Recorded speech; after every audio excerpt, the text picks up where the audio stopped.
So guys, before we get started, don't forget we do have that amazing discount code thanks to Tier 0 Games going on right now. And all you have to do is put in ZW Games 5 to get 5% discount on your total order at tier0games.com. The links will be in the description below. What's up YouTube? Dara here from Seven War Games, bringing you at current the most competitive Dark Magician deck around.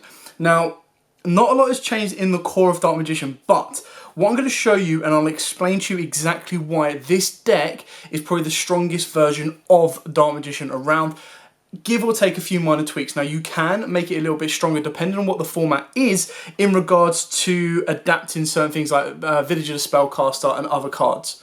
But this particular build, there's an engine within inside it that makes it meta relevant, means that it can compete, means that it can protect itself, means that it can also bait out any kind of issues that might affect the Dark Magicians themselves, and gives you additional consistency to get to your fusion plays and of course your other extra deck plays to make the deck even stronger.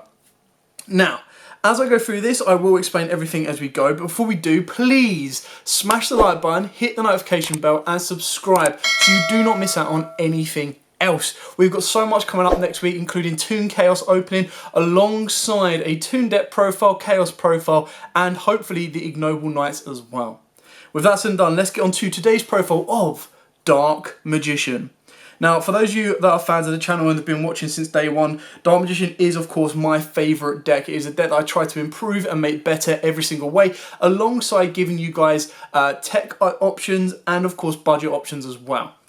So, we start off with triple Dark Magician. Of course, Mac Daddy himself, any kind of artwork for Dark Magician works. I just feel that this one is absolutely beautiful. So, whatever floats your boat, just try to make, so this is one big tip that I say for competitive play, make sure they're all the same.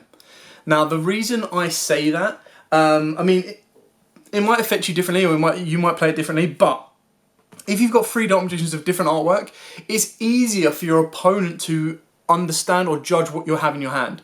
So if these are all different artworks, and I searched out this one and played this one, my opponent would know that this is in my hand. Now, I'm not saying that everyone's going to do that. If you keep them all the same, you kind of keep back a little bit of secrets. It's just a very minor tip. Next up, we've got the triple Magician's Rod. Now, this actually causes more issues in the deck sometimes, and you'll see that when we get to our other cards. So usually in a Dark Magician deck, it is your only normal summon. In this one, it is the one of 2, and the other one is actually more important in the normal summon than this one. We've then got 3 Magician Souls. Now, in this particular build, you want to make it as competitive as possible. You do need to play your Magician Souls. They should be a little bit easier to get hold of now, but like I said, we're going full on competitive, which is why we're playing the triple Souls. We've then got the 1 Apprentice Illusion. Now, 9 out of 10, you're either going to use this as a free extender, so you can bump her up to 2 if you wish, or you're going to use her as a hand trap to boost your spellcasters by 2k. We've then got triple Tenyi Spirit Vishuddha. Now, I'm actually considering taking this out, but the reason I've kept it in is because it has multiple purposes for this deck as well. It is a free summon, and it can be banished to bounce a card if you control Dark Magician. So you just have to control a non-effect monster, which is exactly what Dark Magician is. However, I'm not playing, shocker, a rank 7 engine in the extra deck. So he doesn't help me extend for that. He only helps me extend so that I don't have to lose a lot of discard fodder. So he's not actually helping the deck out massively right now.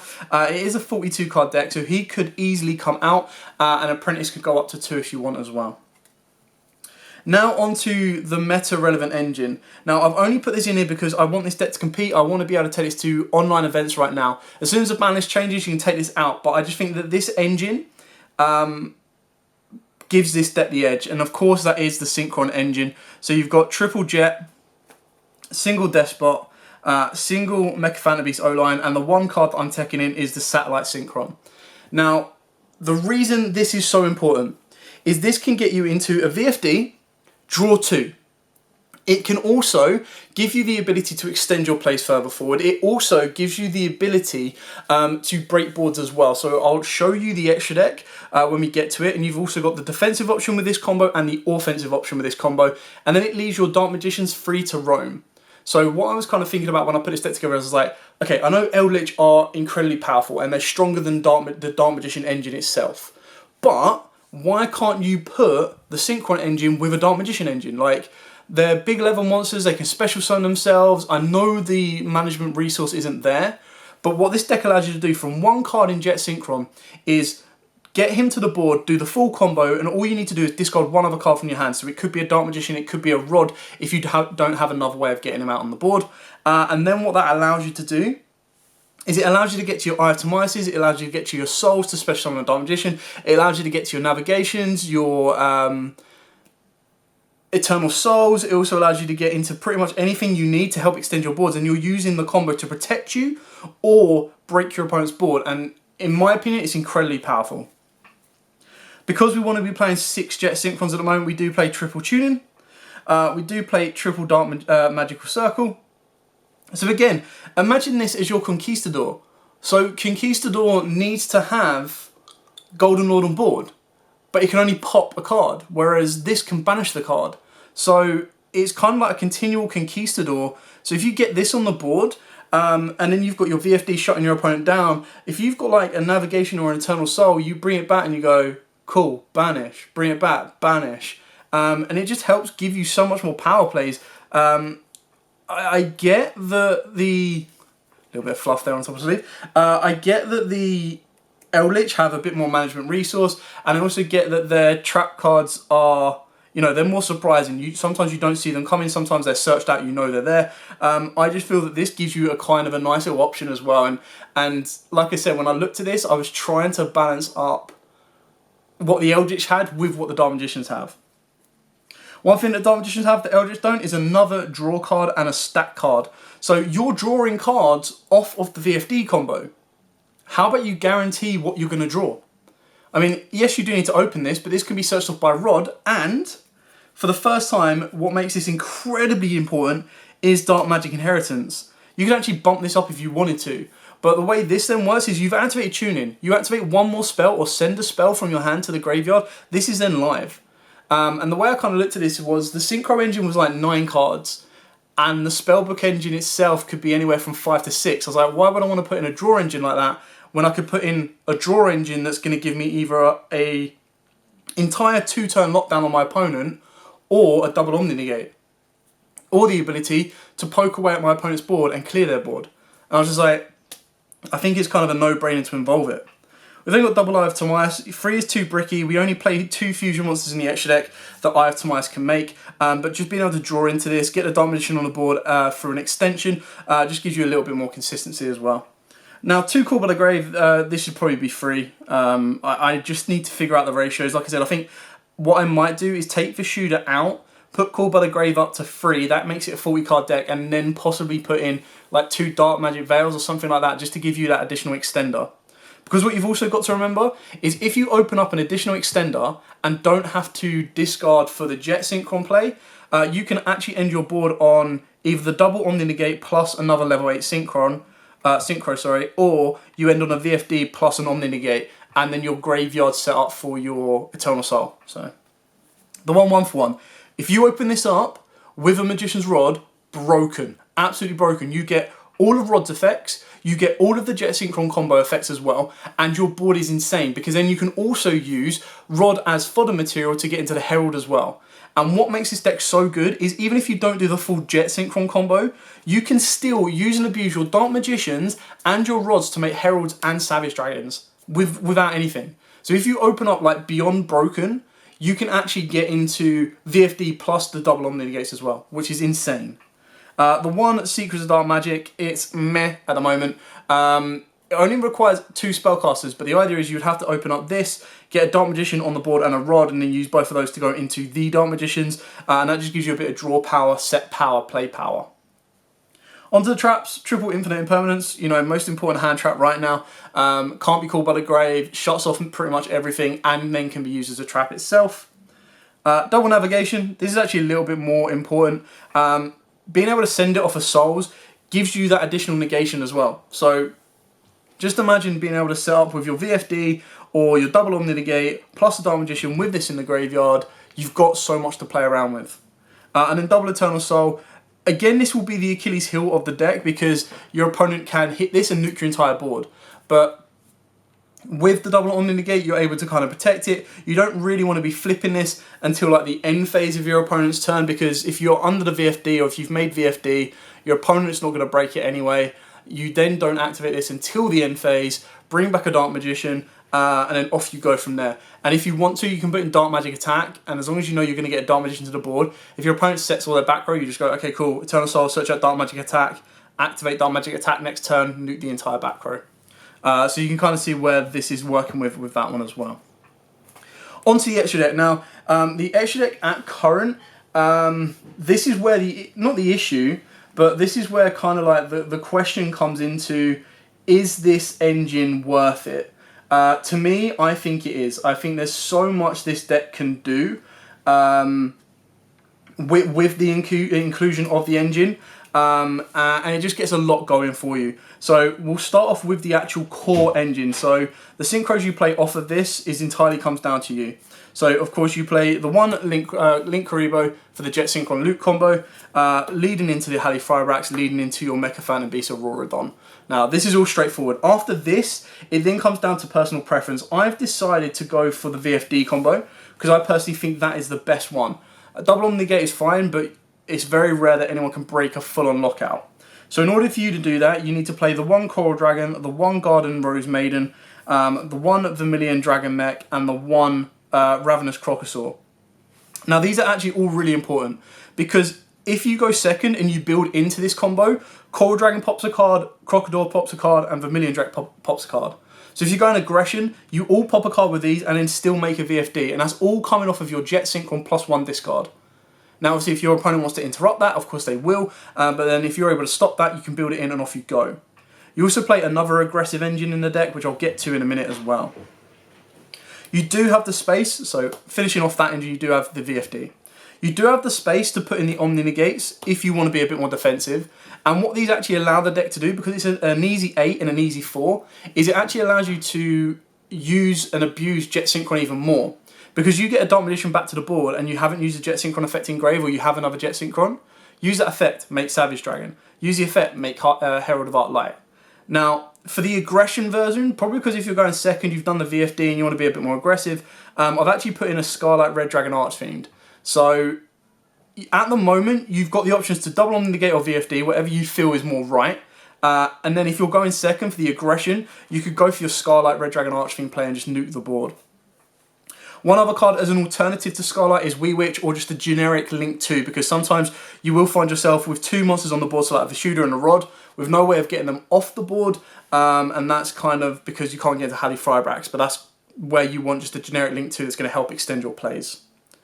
Then for the aggression engine, so Selene, broken, absolutely broken.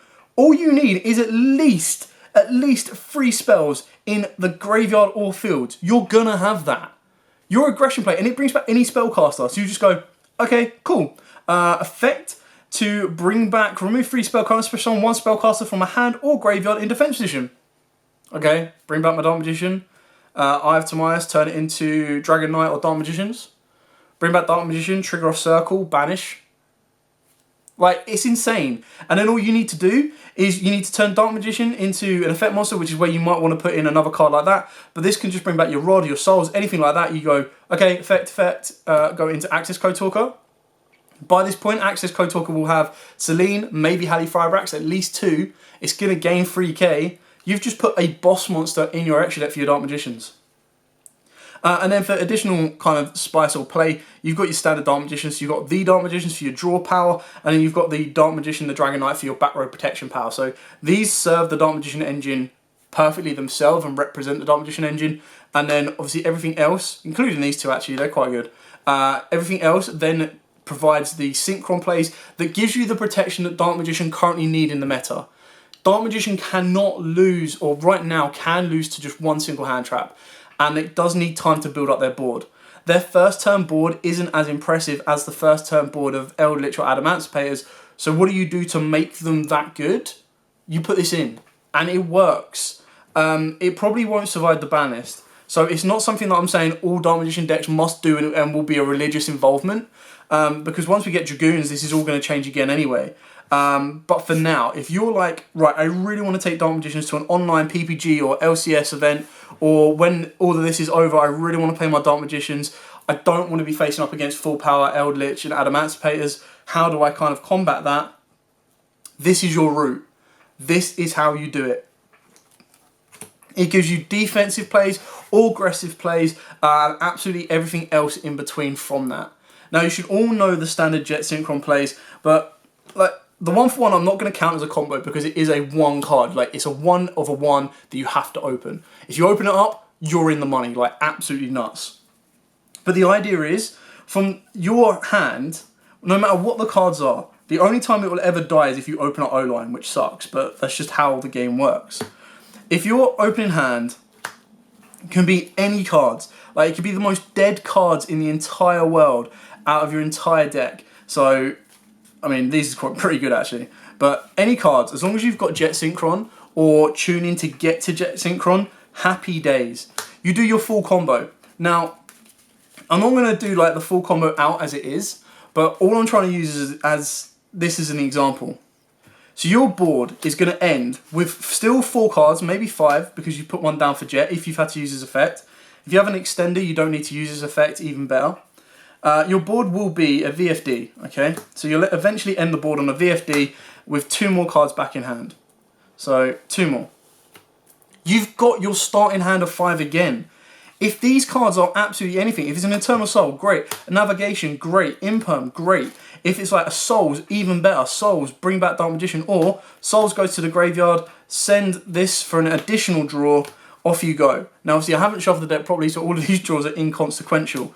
But it's just kind of the premise behind all of this, that you're still going to be able to make your Dark Magician plays. The only time that your hand, and even then it doesn't die, the only time you look at your hand and go, oh, I really wish I had a different card in my hand, is when it's open up with anything, but like when you get Jet Synchron and Rod, because then you're like, I want my Dark Magician plays, but this is so much better. And the idea is, Rod gives you a direct search, but if I do the Jet Synchron plays and it goes through, I'm going to get 2 draws. If I've got a Soul Servant, I'm stacking and guaranteeing that draw as well, and that allows me to get into Souls, which means Souls can then send a Dark Magician, which then allows me to send 2 traps and spells to draw 2 cards. I can then sit on an Eternal Soul. I've just got so much more to play through, and it just gives you that meta version. And ultimately, if you were going to go Jet Synchron, do all of your combo and then get ashed, it's the exact same outcome as if you get ashed on the Rod. You're not going to go any further than that. So you'll need the other stuff to back it up. At least with this one, you're ending your board on probably one of the best versions or end boards of the combo with an additional 2 cards. So you've replenished your hand as well. 3k beater that is going to shut your opponent down unless they've opened up an infinite impermanence. But then that is where, if you get it, like a Navigation to a Dark Magician, just broken, absolutely broken. Okay, I hope this helped. I hope this is giving you an idea. It's not my favourite build because I don't like breaking the purity of Dark Magician, but it is a necessary involvement. It is what the deck needs to be competitive, and this is my most successful online build right now. It's been doing incredibly well, puts in so much work, and just like I said, opening up like 1-for-1 is broken. The combos you get off of that is insane. Anyway, if this video gets 50 likes, I'll be more than happy to do a test stand video for you as well to show you how busted this can be. But literally all you are doing is putting the meta relevant combo into the Dark Magician deck, and it works wonders. So for now, please smash the like button, hit the notification bell and subscribe so you do not miss out on anything more. If I do have any more updates for Dark Magicians, I will let you know leading into next week as well. For now, as always guys, happy dueling.